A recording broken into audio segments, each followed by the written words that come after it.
good morning, good afternoon, and good evening, depending on where you are in the world today. My name is Claire Reddington.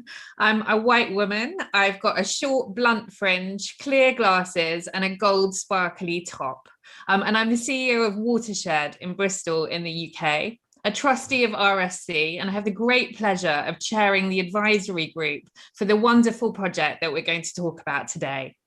I'm delighted to be here in the UK House. The panel is part of the Future Art and Culture presented by Arts Council England and British Underground in partnership with British Council.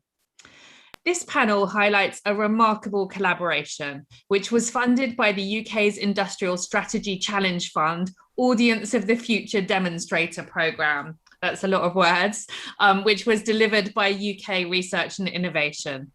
The demonstrator programme was devised to support the best of UK storytelling to create engaging, immersive experiences. It supported 4 projects, each charged with advancing the state of art and technology, audience experience, and business model for a key sector in the UK's creative industries. So it looked at moving image, visitor experience, sports broadcasting, and live performance, which is, of course, what we're here to talk about today. So the live performance demonstrator was created by a unique team of UK creative industry specialists who brought all of their knowledge together to discover what the next stage of immersive performance would be for audiences around the world. So the programme was led by the Royal Shakespeare Company, with Marshmallow Laser Feast, Manchester International Festival, Philharmonia Orchestra, Punch Drunk, and also De Montfort University, Epic Games, I2 Media, Intel, Magic Leap, Nesta, Phi Centre, University of Portsmouth, and The Space. That's a pretty awesome collaboration.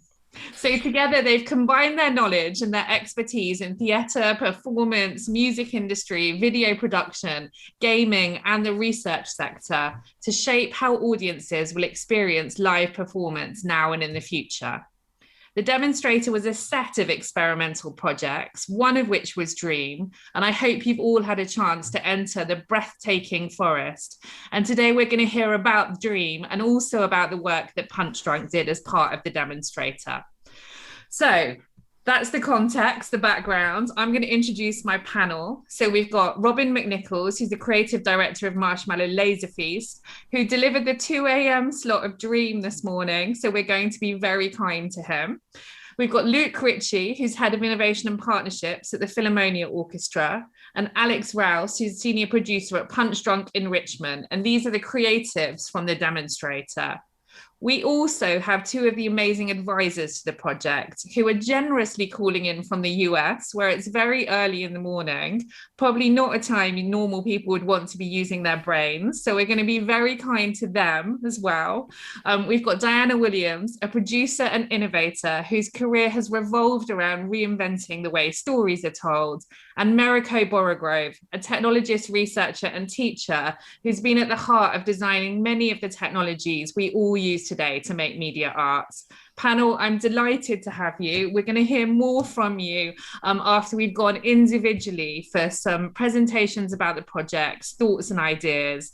We'll then have a chat together and then we'll go over to you, the audience, for your questions.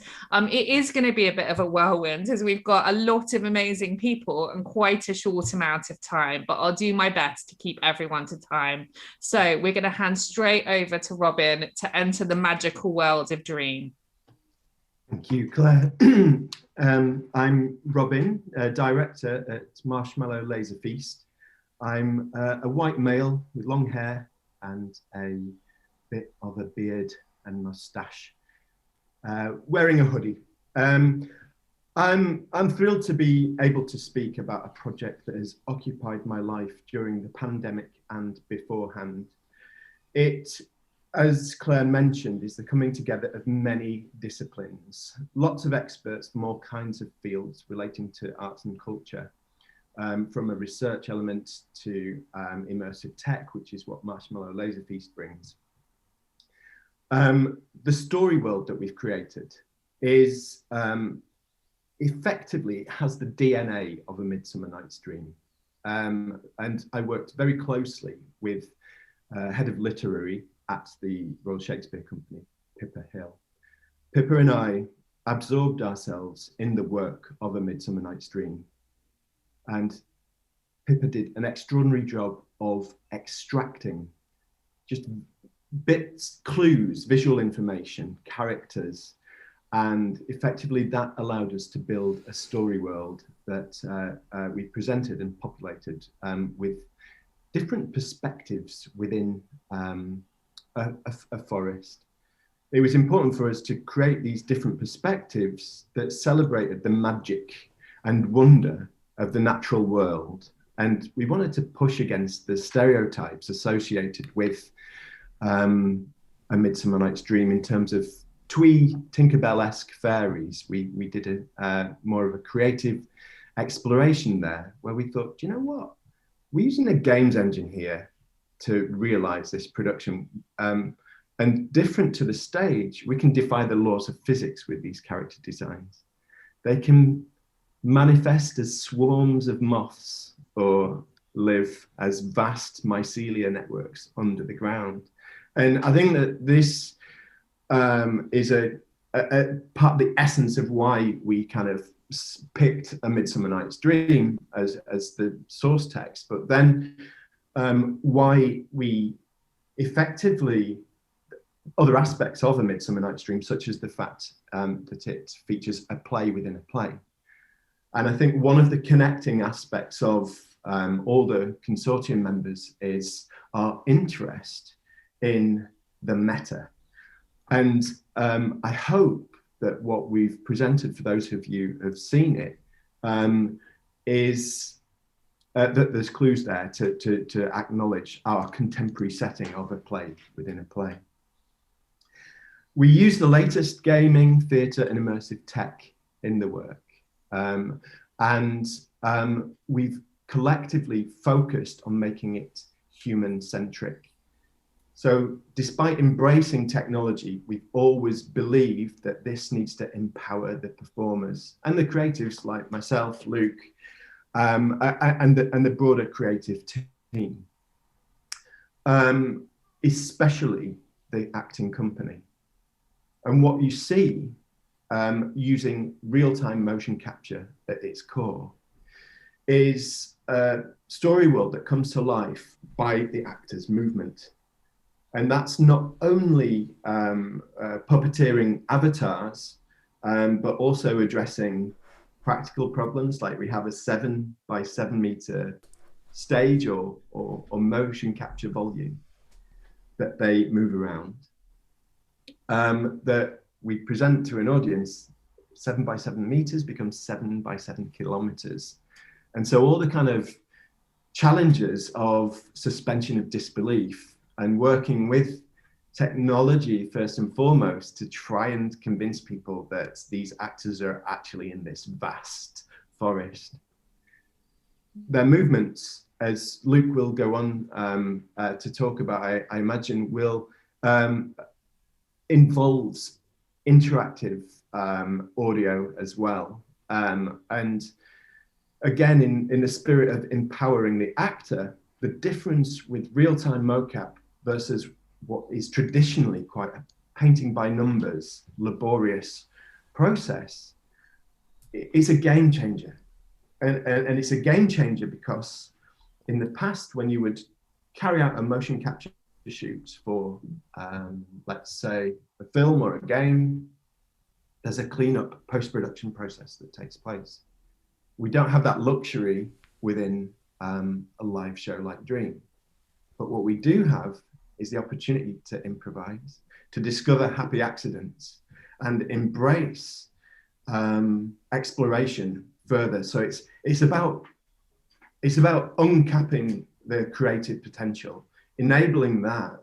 And what's beautiful is that the work with the movement director, Sarah Perry, and the acting company took on its own life, and it allowed us, working with Unreal Engine, to allow the performers to contribute in that creative process, as opposed to just turning up in a mocap suit and walking from A to B. They genuinely brought their ideas that we embraced to the table. Now, the other aspect that's really important is that we, in a pandemic, during lockdown, are all faced with the difficult situation of all theatres being closed. And this project is by no means an offering as a replacement to theatre. We can't wait for theatres and other cultural spaces to open. And what we wanted to do was just make sure that we could harness the sense of the live, some of the beautiful aspects of what theatre going is like, and recognize that we can invite audiences in. And so what we realized was this is really quite fascinating because we can add extra levels of engagement involving interactivity. And with that interactivity, what you see within Dream is hopefully the beginnings. This whole project as an R&D project is an offering to say, let's make a stepping stone and inspire other creatives from all different walks of life. And let's realize, wow, that we've got a generation coming up of who are digital natives who spend their lives on a daily basis interacting. And of course, with other, I would say, less people less familiar with interaction, due to the pandemic, there's more digital literacy there as well. And so we tried to incorporate that, and as a stepping stone, we're really interested with the results, and hopefully it serves as inspiration for other practitioners to unleash.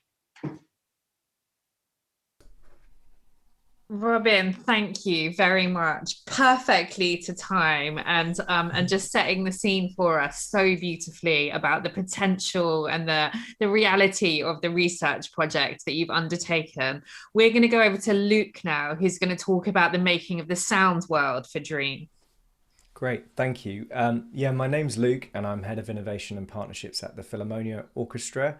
And I'm a white man in my 40s with short hair and a slightly bigger, messier beard. This has been an amazing project, and the show Dream, in a way, actually only shows part of a huge amount of research and development that happened across the consortium. From our perspective, I think it's probably helpful just to explain like what we wanted to bring to the project and why we wanted to be part of Dream.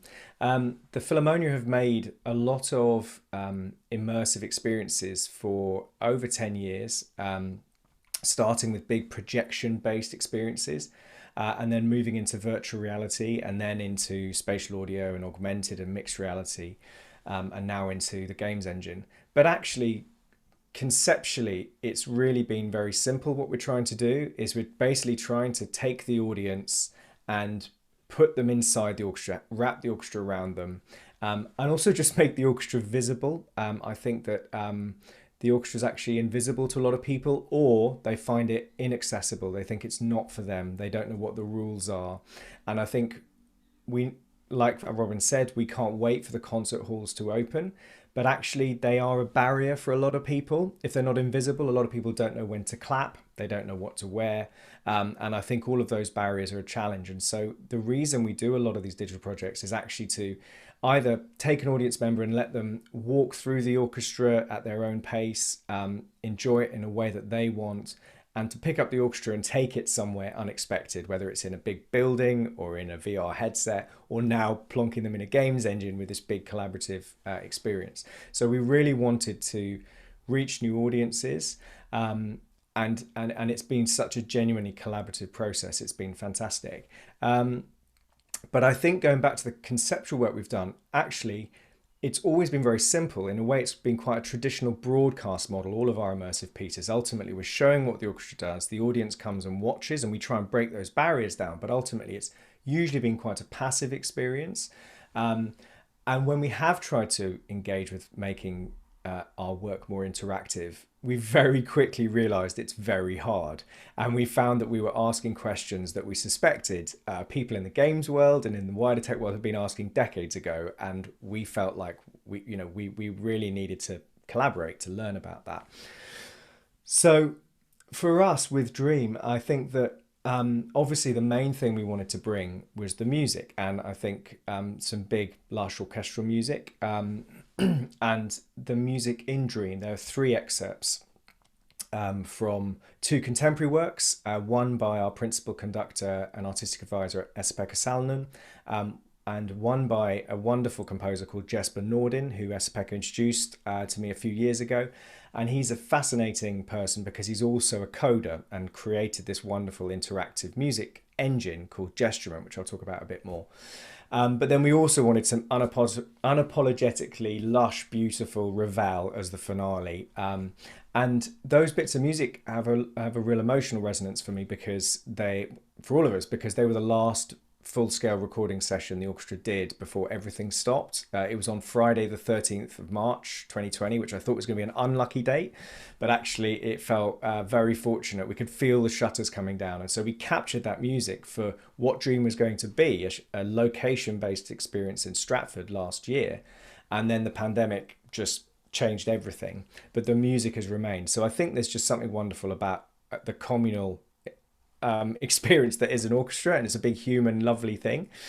But then of course we're adding score, but for us the process was so interesting, and it was a collaborative process, all of us learning each other's processes, because we weren't making music for a finished film in post-production where everything's locked, and we weren't applying sounds to a live theatrical piece. We were working inside a games engine, and so for that we really needed to reach out to people with much wider expertise for us. And a key person in the audio music team was Anastasia Devana, who was audio director on the project, who was in that post in Magic Leap and has been absolutely fantastic in having an overview of not just the music but all of the sound, and building an entire sound world that is built within the forest of Dream, so that when you walk towards a brook or you walk towards a tree, or these beautiful characters, the sprites, when they make a footstep or a leaf falls off them, those sounds needed to be created dynamically in the games engine. So for us it was a huge challenge technically to embed those sounds, and creatively it was an iterative process that as the visuals were developed we were exchanging sounds with Robin and Pippa and developing it that way. So that whole process was completely new to us, and really fascinating. But then also we had to make it work in a live show system, working with a show control system in a live theatre environment. And that also was a huge challenge because we were working with live audio engineers and theatre cue systems. So it really was like technically and creatively a hybrid system. So there's big sound world that we wanted to build in the games engine, and then there was the music, the moments of score, and then finally, I guess the key thing that's exciting about this new this new interactive landscape is that the audience have agency, but also the performers have agency. So this wonderful tool Gesturement that Jesper Norden has created, essentially it allows anyone, either with hand movement or gesture on touch, to play along to a piece of music and be in tune and in time to that piece of music. So it's incredibly democratizing way to allow performers and audience members to perform musically. We'd originally brought Gesturement in to allow the audience to interact, and I think it'd be really exciting in the future to do that. But in this case, it enabled the performers to add a layer of harp or piano that kind of adds a thin layer of music over the score and kind of as a precursor to the score. And for us, that was a really exciting live experiment as well. So those are the 3 layers, and that's kind of how we built it all together. Thank you.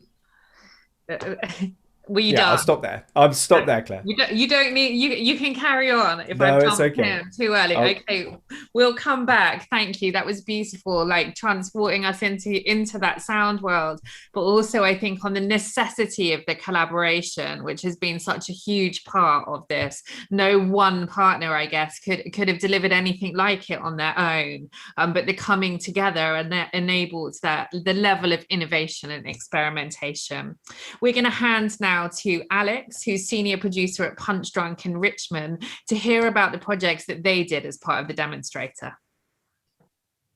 Great, thank you, Claire. So just to describe myself, I'm a Malaysian, Chinese and white woman in my 30s, and I have long dark hair and I'm wearing a white shirt and I'm sitting in the Punch Drunk office.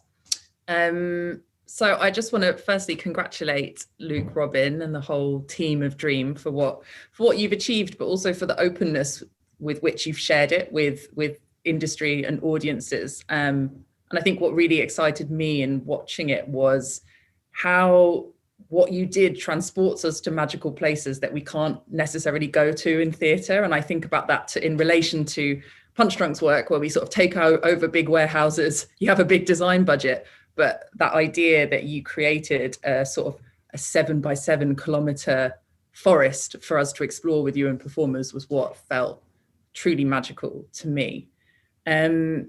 So I'm the senior producer for Punch Drunk Enrichment, and we're the charity that works closely with Punch Drunk and brings high quality immersive stories to all sorts of places where people are, to schools, museums, care homes. But we also lead training in immersive practice with academic partners like Story Futures Academy. And we also work on research and development strands, such as Audiences of the Future. So we were part of the consortium and had our own research and development projects, which were distinct from Dream. But I wanted to share a couple of thoughts on our research and development journey as a whole. So starting a little bit before Audiences of the Future, and also touch on immersion for young audiences, because I think some of the things that Robin and Luke are saying about suspension of disbelief and agency are really magnified, particularly when you're working with young audiences. So I think that's quite interesting as well. So I don't know where the image is coming up from my slide. Maybe it's gone, maybe it's up right now. But it's from a project for young audiences called The Oracles that I produced in 2017. And it took place in 2 warehouses in North London, which are behind me that way.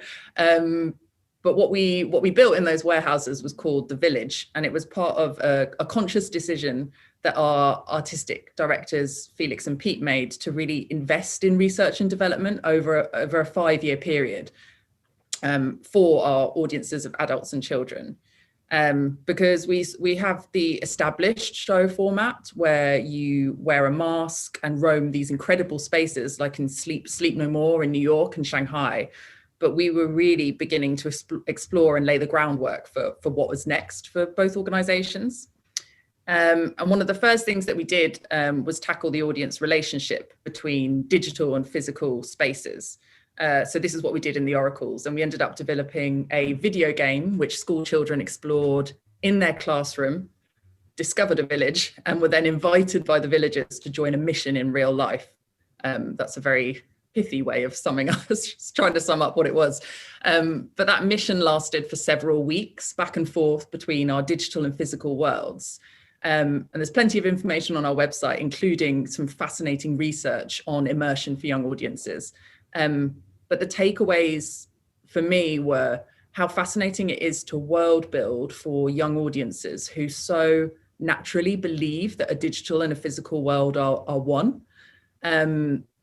And they can be sort of taught a rule in a game that they then naturally play out in the physical world with very little prompting. And it bled into everyday life too, which is what is super immersive or totally immersive to me. And our researcher, Dr. Angela Culver, observed children picking leaves after school from bushes and stuffing them in their pockets in order to earn more time in the game.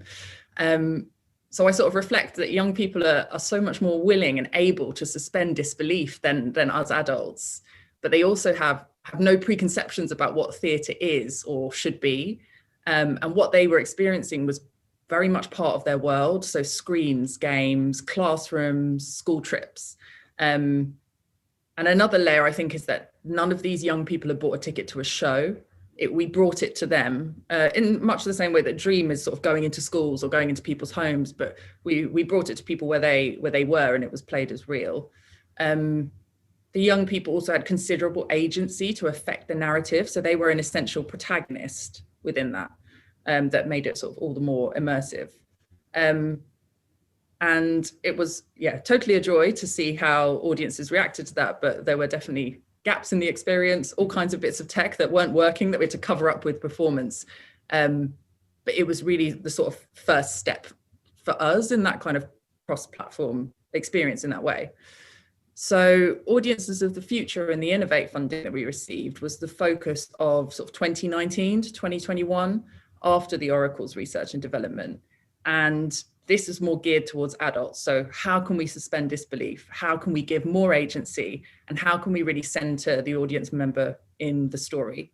And our focus was the things that we believe are core to immersion, to losing yourself within an experience, which are high fidelity immersive sound and personalized interactive experiences. And I think you see those themes in Dream too. It's definitely what this consortium is interested in and trying to push. So one of our projects was we worked with Luke and the Philharmonia Orchestra to record an opera, Bartók's Bluebeard's Castle, in a totally new way for us, certainly. So recording the orchestra in sections so that we had the pure strands of the piece that were then remixed in our vast, dark warehouse space. And it resulted in a 360 audio experience for an audience to explore. So we kind of thought about it that the sound was the protagonist and the person exploring was kind of like the mixer, tuning into different elements, following their chosen sound or the strand of the piece that they wanted to hear. So if they wanted to follow the oboe that was sort of dancing off to the other side of the space. And I think that's definitely one of the things that is the power of this consortium, because we could have never have done that by ourselves without the expertise of Luke and the Philharmonia and the willingness to do something so ambitious. So it was a great collaboration. And the other strand that we looked at, which we're still looking at now, led by my colleague Roz, was trackable people and trackable objects. So looking at how technology can enable automated, personalized experiences. And that's a kind of extension of what we began to do in the Oracles, where we worked with creative technologists to build bespoke smart objects that were sort of trying to talk to the game when they were being moved or manipulated in the physical world. So this next stage of R&D in Audiences of the Future is about robustness, reliability, and the accessibility of the price point of the technology as well, because you can create something amazing, but if you want to scale that up for hundreds of audience members at a time, it needs to be affordable. So that work and those ideas have been a real build over a 5-year period. And I think that you'll really see that in Punch Drunk and Punch Drunk Enrichment's future projects. And I really reflect on how, in order to innovate these new forms using technology, especially as a theatre company, you have to do these experiments. You have to invest in research and development and build skills in your team. And that's what we've been very privileged to be able to do with the access to being part of Audiences of the Future and the funding that's been available. And I think, the pressure for the creative organizations is the risk. It's very vulnerable when your reputation is often based on your last show or the last thing you put on stage, the last review you got, and that pressure to sell tickets as well. So what excites me so much about Dream and about Punch Drunk's future work is that breaking out of the building walls, bringing stories into people's homes and everyday lives, and the willingness to experiment and trust audiences to be part of that experimentation too. That's me. Great, thank you so much, Alex. And we'll come back to those themes of affordability and personalization as we chat.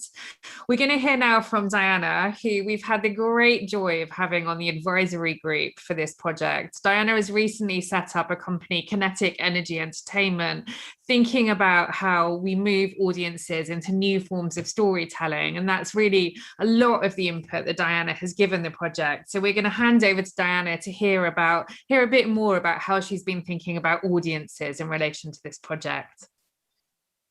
Thank you. So I'm Diana, as mentioned. I'm African American with glasses, blue hair, and a striped top. I've as we've seen, not only from what's gone on in 2020, but before that, there's been a movement of a democratization of how we are experiencing story. Story is a gateway, and story is supposed to, what story does is to allow us to get information, to be entertained, and to connect. And in the past, a lot of the distribution has been, and exhibition has set of friction points to kind of keep audiences from coming together, to keep audiences from enjoying something, whether we're talking paywalls or we're talking that it's only in one place, only in one night, only on one type of platform. But what's gone on, and what I think has been done so beautifully with Dream, is that idea of how are we bringing the audience in? How do we want them to engage with this story that we want to tell, and what will they walk away with into their lives? I think what's been so amazing with what the Royal Shakespeare Company has wanted to achieve, and why I was thrilled to be brought into this by Sarah Ellis and yourself, Claire, that idea of Shakespeare's for everyone. The stories are timeless. They have an emotional core that will remain relevant no matter what happens throughout the world. But you still always want people to enjoy, to come back to. And I think what has been done so wonderfully on Dream, between the collaboration of what Robin does with the technology, and Robin is always still thinking of the person with the tech. It's not the tech above the person, so it is the person with the tech, and how the tech can bring that person in and help them to live and breathe the story. What Luke and the Philharmonia has done in terms of using music to help tell the story, to have it reverberate through our bodies no matter how we're engaging with the story. And then having the actors through Punch Drunk, having them also be able to embody the story.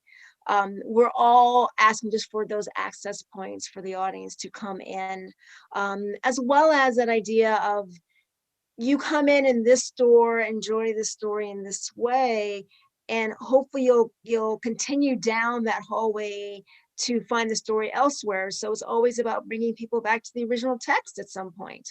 That's what's been so beautiful about the different expressions of Shakespeare throughout all types of media, throughout different types of creators. And it's a really important part of what my company is doing, and that we're always looking for these types of collaborations that, as Sarah said beautifully, that I love to steal, is collaborations allow you to push towards the edges. Because when you do stick to what you stay in your comfort zone and you're just right here. And yet, the more people that come in who are like-minded and who believe in story in the way that you do, and believe in the audience believing in the story, you push out towards the edges, and that's where you find these beautiful discoveries. A piece of music that you didn't think could be added into this, or a piece of tech that you thought would never have the heart that it does have, and how it worked out. So it's I think what Dream is going to prove out is that it is not, as Robin did say beautifully, this is not about replacing theater. There is no replacement for theater, but this is a yes and. This is just another way in which to enjoy the story. Thank you, Diana, so much. And finally, we're going to go to Mariko, who had a kind of a brilliant front row seat on Dream, was present for most of the rehearsals for the last 2 weeks of the project, and I think a lot of the shows as they've gone out, and was really vital in giving feedback and engaging with the project from her many years of experience of how to run these kinds of arts and technology collaborations. Mariko. Hi, it's wonderful to be here. So my name is Mariko. My pronouns are she and they. I'm a white woman with shoulder-length dark hair, red lipstick, a striped top.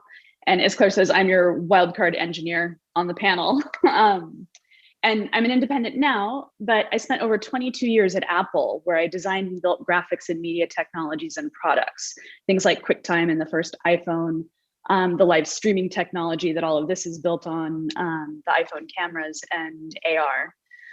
But I also spent my whole life as a theater nerd and as a gamer. So you can see why I'm like extremely chuffed to be surrounded by this whole crew. I'm a big fan of all of your work, and I think the collaboration that you produce is really generous. It's been a big honor to be backstage with Dream. I was lucky enough to spend some time with Robin and Pippa during ideation, and then I sort of went away during most of the building over those 4 months and came back in the last 2 weeks. And I want to talk a little bit about how in my design and engineering practice, there's some concepts that move into this space as well, right? I learned that in my practice that fiction is the first prototype in engineering.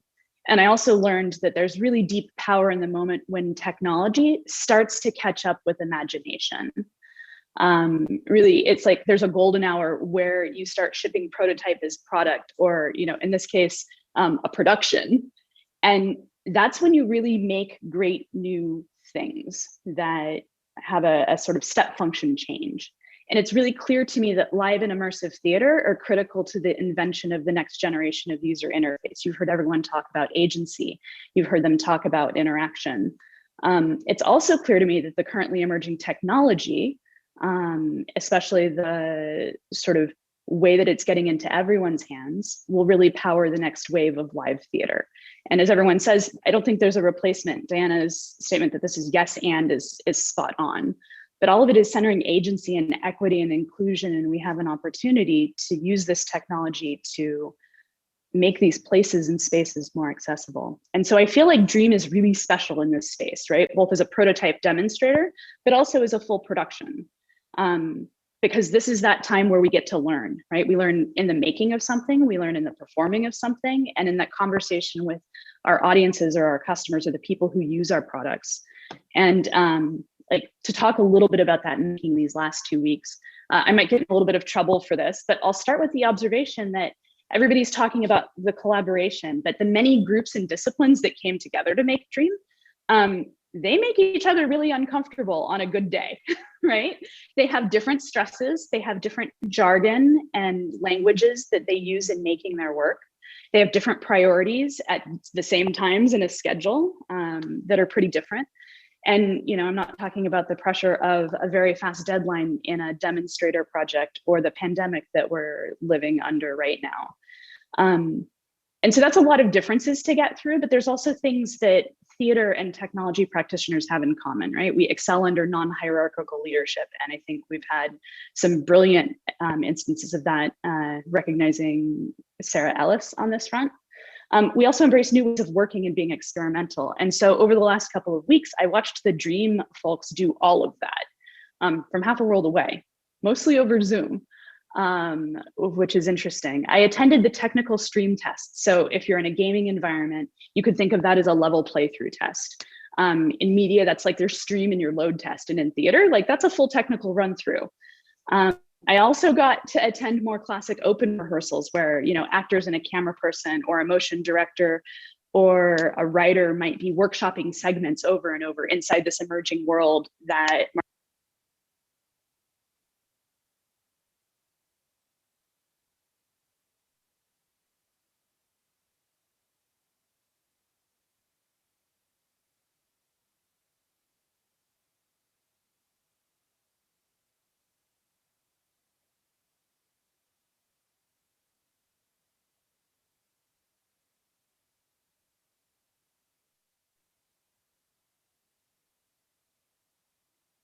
Yeah, just 2 seconds, everyone. We're just waiting to see what's happened with Mariko's audio.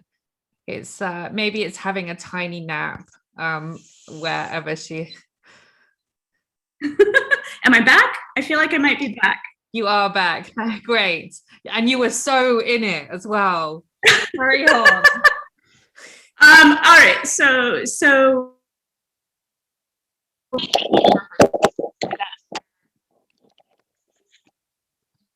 Okay, we got a slight scramble again on that audio. yeah, better? Yes, that is better. Yeah. System rebooted. I apologize. No problem.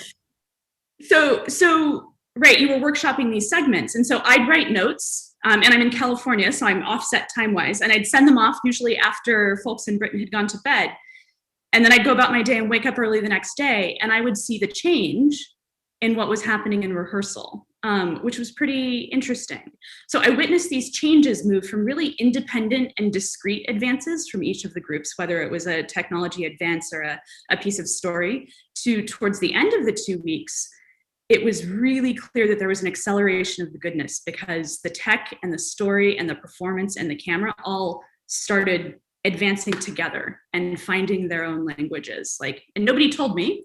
You could see it in the results. And, you know, I'm hoping Dana and the other folks had the same experience. Some of the actors brought it up in the Q&A a few days ago, and I laughed and thought that was pretty brilliant. And so I think one thing that's interesting here is to acknowledge that it takes a lot of courage to come together and struggle and learn in this time when we're prototyping and when we're learning and everything is unstable and it's brand new. And then to release a prototype and a production into the world, which lets everyone learn from it. So yeah, a lot of respect for the leadership on this, because there was a vision and an intentionality to produce Dream with cutting edge technology, but to build the experience for the widest possible audience. And I think that that is where we're going with new user interfaces. I think that's where we're going with some of the yes and around theater. And I'm excited to see what we learn through the rest of the performances. And I'll hand back to you, Claire. Thank you so much. So people who are watching at home, I think we've got people calling in from a lot of different places. I know that we've got a large Japanese audience today. We'd love to hear from you. We'd love to hear from you if you've engaged with any of these projects, if you've got questions. Please use the chat function and they'll be fed through to us and we'll make sure we engage with them. But we're going to have a chat now. I'm going to start asking Diana and Alex about that notion of technologies in everyone's hands that Mariko talked about. And you've both mentioned a little bit about this.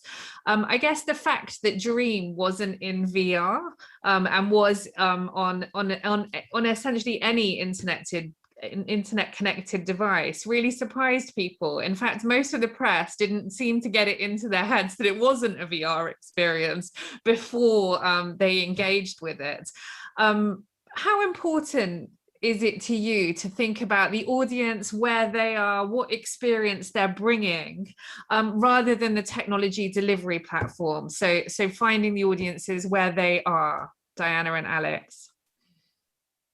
I mean, obviously it's very important to me because we need audience, and to not consider them just doesn't make sense. This goes back, and that's actually how Sarah and I first met, was the work I was doing on Star Wars with ILM-X Lab. It's the same. You're considering the audience a bit more, and you are trying to figure out how can they step into your world. I mean, that was our thought when we had done Star Wars with the Void, when we had also done back, before I'd left, Vader Immortal on the Quest. That was for home, and that was, both of those were VR. But now with this, it was still with VR, when you are designing, and Rob can of course talk more about this, but you're always considering me in the headset. And I feel that what Dream did beautifully was still the same thing. It was still considering me in front of this screen here, but still, how are you dragging me into it? Because I still have to enjoy that story. And I felt like the translation was absolutely there. Alex.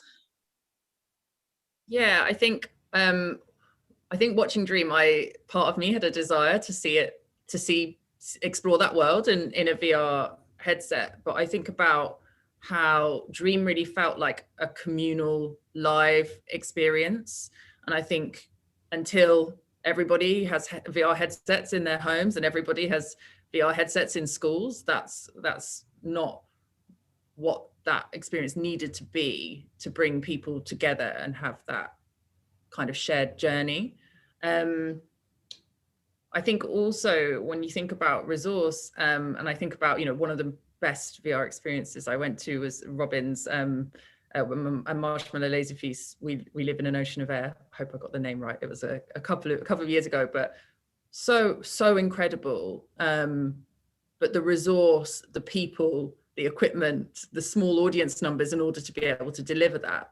I think, when you look at Dream, that was really looking at mass communal experience and trying to get that figure of 100,000 people to sort of see it over a period of time. And I think also when I think about access in relation to schools, I know the RSC does a lot of amazing work with schools, and I'm really interested to hear about those schools and teachers who've been bringing Dream into their classroom, especially at this time when you've got young people who've been out of school and away from friends for a long time. What does Dream feel like as a communal experience that could also then be a jumping off point for those young people's own creativity as well. What we talked a little bit this morning about the beauty of the lobby for the dream experience, and that little number counter that where you see 7,000 other people are in the lobby. It feels like a notion of together, like it's a really simple notion of togetherness, just the smallest touch that makes you feel like I'm in a space experiencing something with others. Alex, yesterday when we were talking, you were also talking, and you mentioned a bit about this, about how people's literacy of other cultural forms like changes how they experience something. So if they're a gamer, they might come to your work in Punch Drunk Enrichment with a really different set of literacies and enjoyments. How do you start to understand and sort of design for that?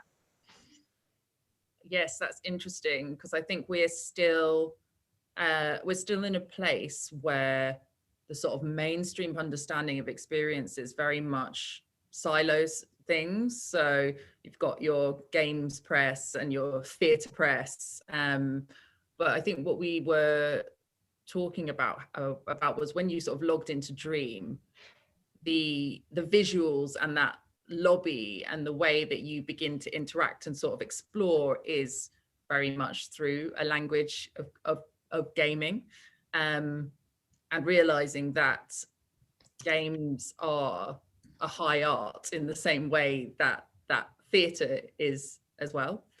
And I think it kind of speaks to some of the things that we've explored in our work, where very early on when Sleep No More went to New York, I think for Felix always tells the story that someone reviewed it as a game rather than a theatre experience, and sort of layered their own points system across it for what journey you choose and what characters you interact with. And I think that lens of choosing your own journey and a high level of interaction, and that being supported by the space, but also how the performers react to you, is something we're really interested in our work. Robin, you want to come in? Yeah, I'd just like to add that one of the aspects that we feel has benefited this process is the discoveries and the learnings, realizing that this Project Dream can be ported to VR as well as AR, and that this story world can be a living ecosystem beyond this initial demonstrator, that in the same way can be applied to the actual live theatre as well. You know, projection has been used in theatre for years and years. And at the core of that, developing something in a games engine, and the fact that games engines now are rapidly merging with staging theatre tech. So DMX lights, all sound integration and things like that are starting to be enveloped in the Unreal Engine process and other games engines as well. And what that means, it just exposes the convergence. And for us as creatives, we're just like, wow, we can't wait. We can't wait to, I think that the biggest discovery from a creative position is that there is authentic, new explorations for storytelling. Different stories always remain, but the different ways in which audiences engage with them as well as makers produce them is changing, and that is the discovery aspect is huge on this. Great, thank you. Robin, I'm going to stick with you and bring in Mariko, if I may, around the technology. So we're talking about the future, but is this future only available if you've got a £15 million research investment from the government? How much are the technologies that went into the demonstrator available, or are they giving us a taste of what we think might come for everyone in the next year or so? Well, I would say this, that at the moment we're working with an expensive motion capture studio But you only need look at what are in people's handsets, you know, the iPads and iPhones that are now shipping with LiDAR and markerless capture, which is effectively, to put it in a simple way, ping pong ball suit, motion capture suits are required at the moment for high-end motion capture. But if you look at what the iPhone can do, for example, with its LiDAR tech, we can do that without those expensive suits, and effectively that is an inspiring aspect and moment of realization where it's like, wow, just as the video, the democratization of video and access to equipment there has happened, who'd have thought that this is now becoming volumetric as well? And so that, in parallel with 3D software and the way in which, you know, if you look at what the metahuman technology that Unreal Engine is providing as well in terms of production values, for anyone that doesn't know, it is worth searching the virtual beings and the fidelity of those virtual beings, and conversations around the uncanny valley are exposed, where it's like, wow, we can as makers, we can now achieve what we see in high-end film and gaming in our homes at relatively inexpensive budgets, and that for me makes me really passionate about trying to make these tools freer and more accessible, but also I'm excited about the different ways in which story and the engagement of cultural work and the role of arts and culture within the effective tech world is, and I think it's hugely important. Thank you, Mariko. I mean, I think Robin's covered a lot of this quite well, but at a mechanical point, the processing power that's in them, in the phones and the tablets that people have, is capable of doing a lot of this work, and so are the sensors. I think the authoring tools are coming to bear right now, which is really interesting, and are in a very creative space, and looking at how you make art with them, so that the barrier to entrance isn't so high from a programming standpoint. But you only have to look as far as playing with a Memoji on an iPhone. There's very much a language where we recognize one another from our movements. So you don't have to recreate exactly every pixel in order to have something that can tell a really incredible story with a lot of fidelity. So if you head over to TikTok, you see a lot of really beautiful fandom that is already making work that is a lot like this, and shipping it forward. So I think we're close. Okay, we've got loads of questions coming in from people, which is great. So I'm going to cut the question that I was going to ask Luke. And I'm in fact going to direct Luke Price's question firstly at you, Luke Ritchie, which is around how, as a collective, do you balance giving audiences agency with the integrity of working with such classical material, be that the kinds of scores that you've talked about or the text of Shakespeare? I think this is always a balance when you're working with artists and you're also thinking about taking the audience off the rails and giving them some real agency. How are you approaching that with your partners, with your performers, with how you're thinking about this work? Yeah, I mean, I think I'll probably focus more on the musical side, and then I think it'd be great to let Robin you jump in as well. But I think, like, from our perspective, we were breaking a lot of taboos, which made me very nervous, and still does, with a traditional classical audience. Like, we were messing with one of the most perfectly orchestrated pieces of music, Daphnis and Chloe, Suite Number 2 by Ravel, and it's just the most beautiful, perfectly orchestrated work. But we needed to be able to loop parts of it and trim parts of it to serve the story and serve the narrative.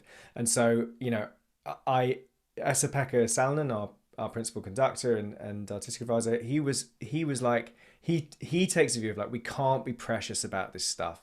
Like, we have to be able to be genuinely collaborative and experiment, and we have to be able to do that. So that was breaking a taboo. And then also was also adding interactivity using MIDI. I mean, this, you know, in music and adding MIDI driven instruments through gesturing, that was also you know, from a kind of purist perspective of how orchestral music is viewed, these were breaking a lot of taboos, but they're absolutely vital to deal with agency. So, for example, I think what gesturing is so exciting about, and for me, one of the most rewarding bits of the project was watching in on the studio when the actors first kind of turned on gesturing, were all playing different instruments and started to actually perform together as like a musical collective and playing together and improvising musically.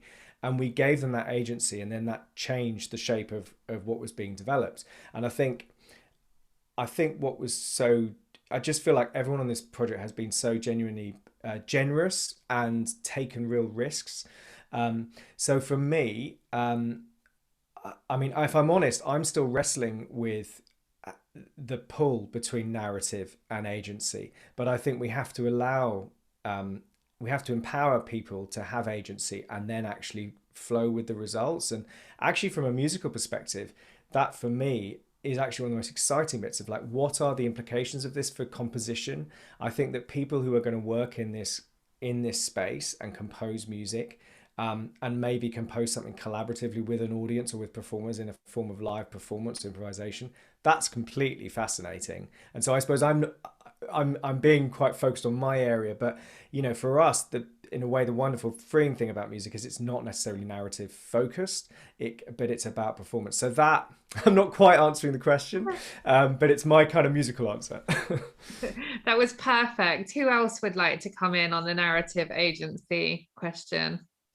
I'd love to just mention that, again, going back to discoveries, one of the design challenges was, and thanks to Merico, Pippa and I had a really important session with Merico about access and interactivity that I think without it, we would have been still trying to work it out. And I think that as someone who's so passionate about interaction and audience agency, and being fully aware of cultural developments such as Bandersnatch emerging, where branching narratives are available to us. And it was very difficult for me as a creative to not just throw, let's just go all in non-linear narrative storytelling here with lots of branches and so on, but we had to rein it in because of the complexities, but also the larger goal of inclusivity, because we realized very early on that we didn't want to alienate people and hand someone a PlayStation 5 controller. For those who love gaming, they'll be thrilled, but for those who more traditional theatre goers, let's say, who aren't necessarily interacting in the same way, this can be quite an alienating experience, and it has the quite opposite effect. And so and the other thing is, we, in terms of audience agency and narrative, recognize that we tried and reached the point where it was too difficult for us to have full screen interaction. And therefore, all the WebGL side and all the learnings there were exposed, again, with just in terms of the design challenge of making it inclusive and accessible. We got to where we were as a result. But what we did do in that process was, not only we're aggregating collective users' data, we were really interested in the hive mind and the way that collective audiences can play a role in influencing the choreography, the lighting, even the costume of this particular production is influenced by the audience with the fireflies. But what's more inspiring for me, having lived and breathed it, is like, oh, if we can do this, we can do that, and we can do the other. And I hope that audience members who've been exposed to it realize the same thing. And for those who are dead set on nonlinear storytelling of living worlds that iterate, that is going to be something important to them or useful to them. Thank you. Thank you, Robin. Does anyone else want to come in on the audience agency question? Okay, as the producer on the panel, Diana, I'm going to come to you with a question that we've got from Arnie Nositz-Reineck. Apologies if I've pronounced your name wrong, around how this shift from work on the stage or in the concert hall to digital shifts the value of the IP, how we license it, how we think about its kind of commercial possibilities. That's quite literally the million-dollar question. Well, I mean, when we talk about value, there's two things. One, there is just the intrinsic value of it as its own piece, as the narrative form. That comes down to how authentic you are to telling it and how authentic you stay to the heart of what it is. I think that, again, going, with Dream like that, from the work that Robin and Pippa had done, not only with the people at the RSC, but also with Miraco, they had to keep the heart of it across all these expressions. And so that's one type of value. Then in terms of monetary value, I mean, that comes down to contracts. And, well, Shakespeare gone around and didn't have good lawyers. So, it's pretty open. But with other types of IP, it's messy. You get into copyright laws, or there's a lot of things that we're all trying to figure out. You've got, especially here in the States, we have the issue of, not the issue, but the system that has been set up in which the studios and the streamers, the end distributors take all rights, which does affect how not only the value and the intrinsic value of an IP can work, but also what part of that goes back to the original creator. So this is my extremely long-winded way of saying that this is a story still to be told as to how we go forward in terms of looking at these different types of story worlds that move across platforms, because each one does have their own budgets. They have their own peculiarities that will also affect the value of them. Does anyone else want to come in on the business and IP question? Okay, we've got another question come in here. Let me just scroll up to get from Ted Drinkle around how recording performances, either in motion capture or, Luke, I think around some of the work that you've done with the orchestra, allows you to manipulate and replay the content for different purposes, and what that might mean for the future of performance, I guess. And that's for any of you that want to have a think about that, and also how performers and actors feel about that right now.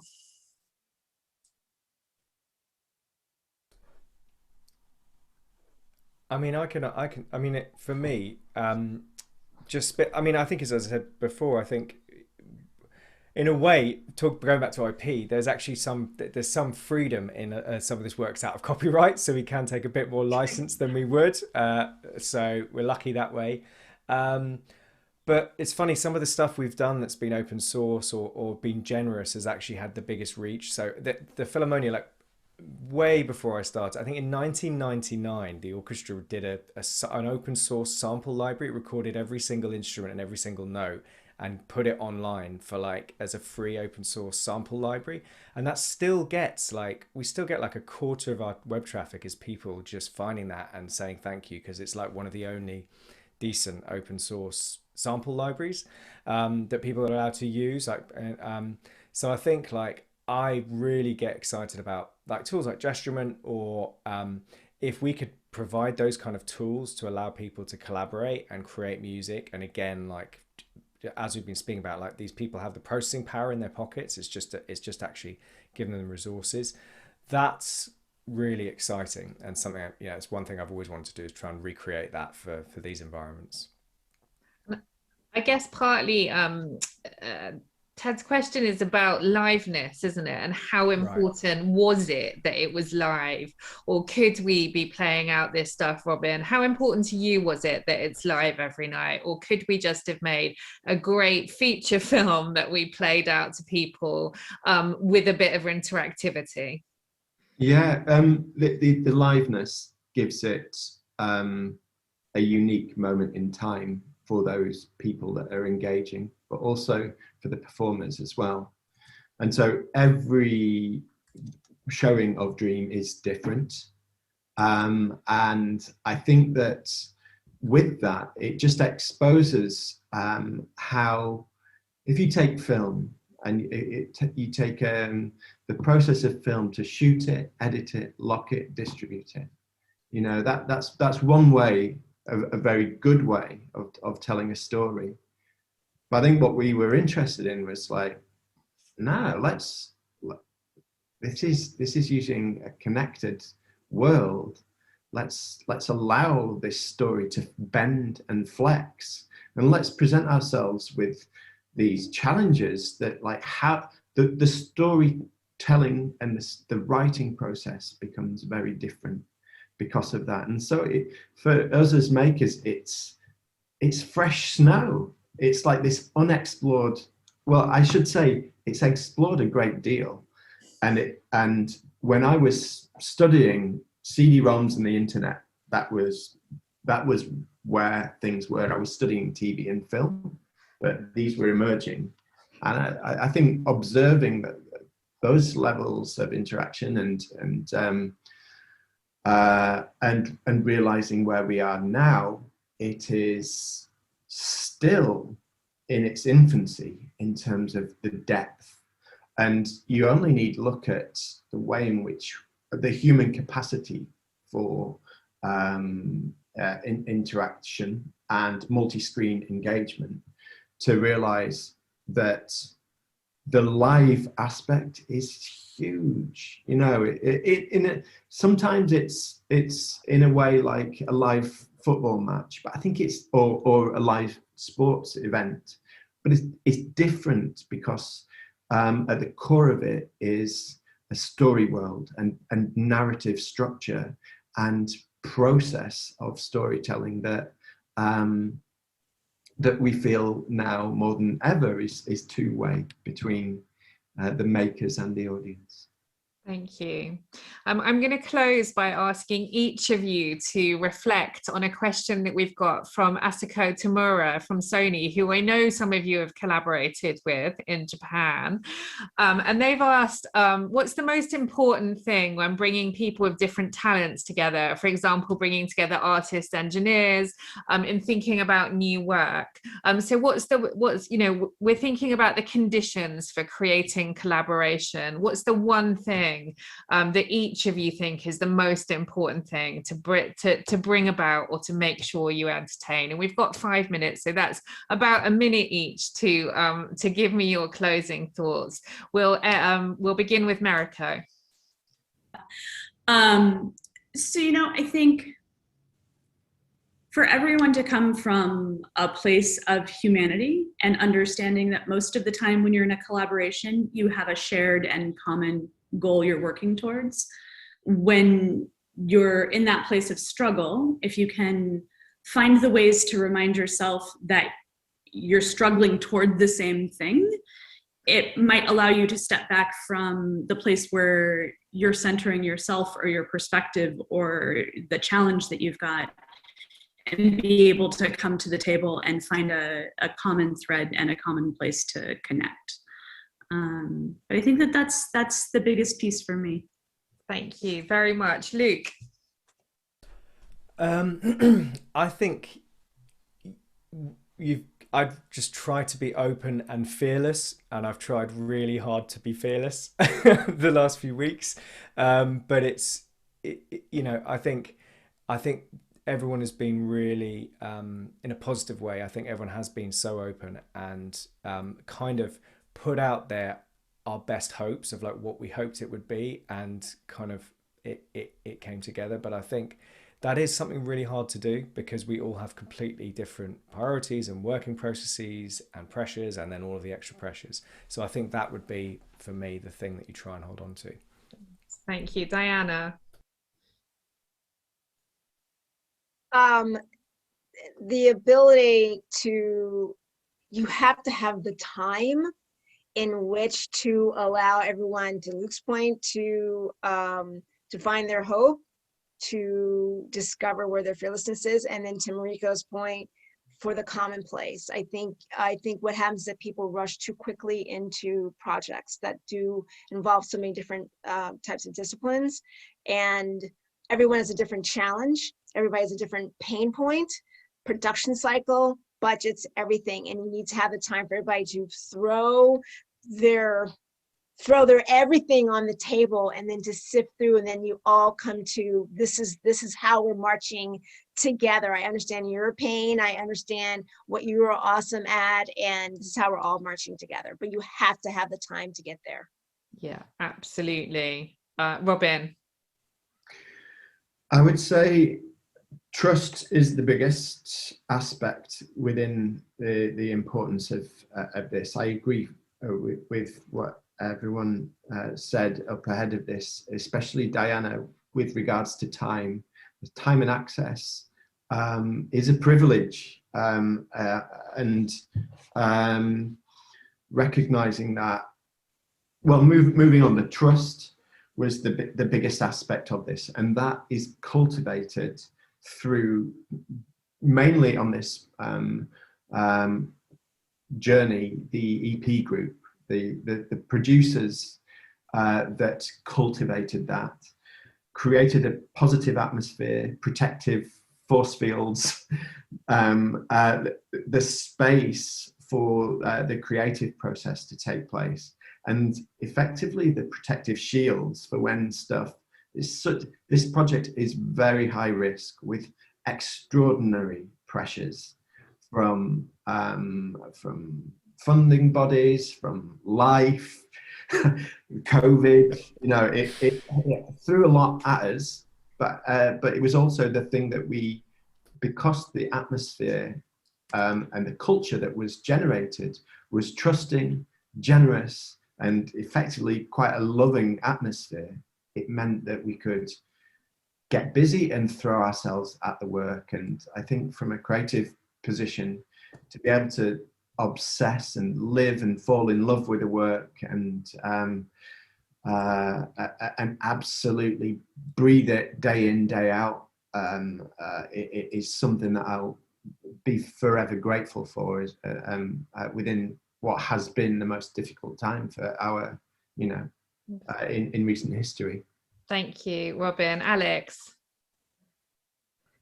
I'm going to be very brief because I really agree, especially with what Diana was saying about having that moment to chuck everything on the table and find difference, share objectives. But I think the other thing is, when bringing together a group of organizations or people to collaborate, it's understanding what different expertise is coming into the room, because where you've got that different areas of expertise is where you can create something that you could never have done alone, and that's the power of collaboration. Thank you very much. Audience, I'm so sorry that we couldn't get to all your questions. I know there'll be loads of further writing and events about all of these projects, so hopefully you'll get your things answered. Congratulations to all of you for making this work in a pandemic and making something so experimental and something so brilliant. It would be remiss of me not to give a shout out to Sarah Ellis and the RSC, who brought us all together in this amazing project. And thank you so much to my panel. Brilliant minds, just perfectly encapsulating how, when you bring people together from different backgrounds, from different sectors, with different experiences, the nuance and the texture of the conversation and what we can achieve is incredible. So Mariko, Diana, Luke, Robin, and Alex, thanks so much for joining me today, and have a great day, everyone. Bye-bye. Thanks. Bye.